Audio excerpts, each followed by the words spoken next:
Hello, Leo, Sun, Moon, Rising, and Venus signs. Kamusta kayo? Sana po'y nasa mabuti kayong kalagayan. Welcome back po sa Star Tarot. Kung bago kayo dito, welcome din kayo.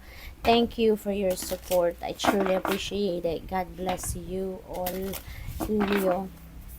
Pauna mensahe po ninyo, life purpose. Ayan. So, maybe sa ngayon, you already have figured out kung ano yung inyong life purpose, no?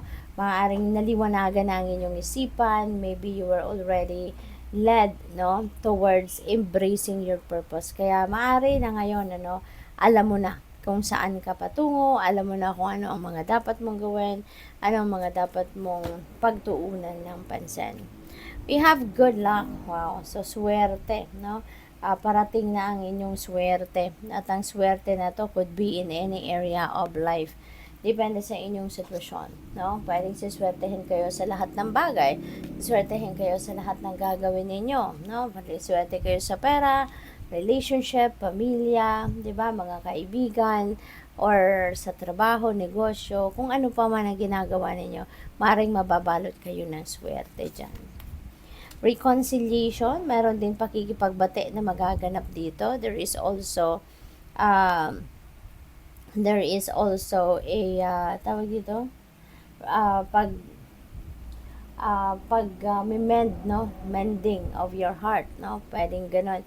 Meron ng pagpapatawad, meron ng acceptance of what happened, meron ng forgiveness dito. Kaya ano na kayo, magbabati na kayo ng kung sino man ang kaaway ninyo or sino man yung hindi ninyo o meron kayong hindi pagkakaintindihan ng taong ito. So, kumbaga, maybe you are going to compromise, no? Or pwedeng i-discuss ninyo to at maaring yun nga, aanuhin nyo na, no? Pag-uusapan, no? Yung naging problema ninyo and you're going to start over again.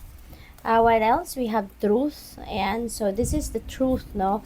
Maaring ito yung sarili ninyong katotohanan. Ito yung sarili ninyong, ito yung inyong pagkatao, or ito yung mga katangian ninyo, siguro, Leo, na maaring dati hindi ninyo sinishare sa iba, hindi nyo nilalabas, hindi ninyo ini-express, hindi ninyo pinapakita sa iba, no? But now, you are going to, to live your truth. You're going to share your truth, no, to the world. Kaya napaka ganda rin ito kasi when you are expressing yourself, or when you are showing yourself, no, kung sino kayo talaga sa mundo, sa maraming tao, then ano yan it's very liberating, hindi ba?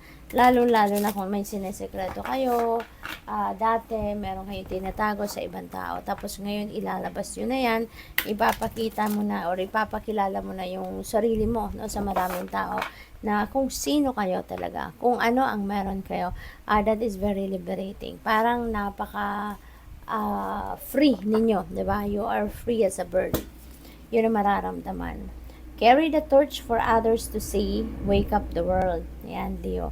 So, maaring ito yung inyong purpose, no? Kayo yung magiging guide, no, ng maraming tao para mahanap din nila yung sarili nilang liwanag.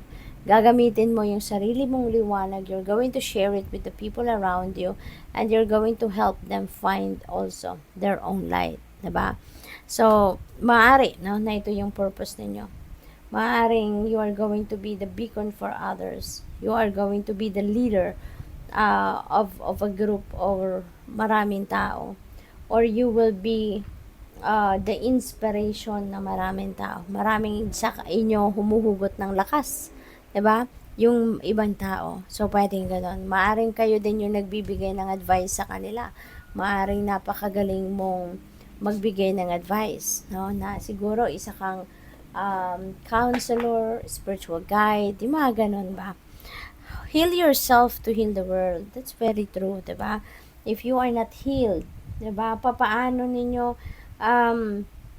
matuturuan or magagabayan ng ibang tao kung paano din sila mag-heal, paano din sila umapak sa journey of healing, di ba?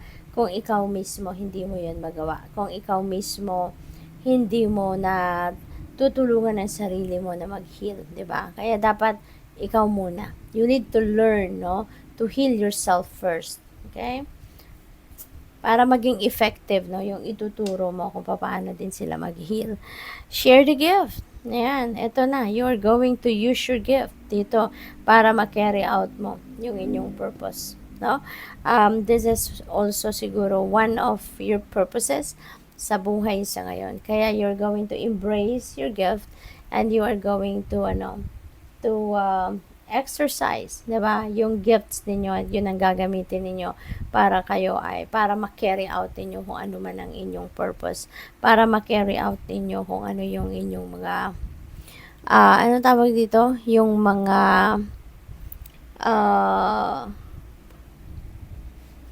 mission sa buhay. So, what else? We have ask your spirit guide. Ayan. So, maaari you're seeking for guidance. Maybe you are seeking for help. Papaano ninyo makikarry out, no? Yung inyong life purpose. Papaano ninyo gagamitin yung mga gifts ninyo para matulungan ninyo ang ibang tao in different shape or form. So, maaaring ito yon. Ask your spirit guide. Kasi yung spirit guide ninyo is also always there for you, no? And with you para tulungan ka lalo na sa mission mo sa ngayon, no? To help other people, no? To find their light, to find their purpose as well. Kaya magdasal ka, itanong mo sa spirit guide mo, no? How you are going to do that, how you are going to carry out your purpose. So good luck sa'yo. Thank you for watching. Love and light. Namaste.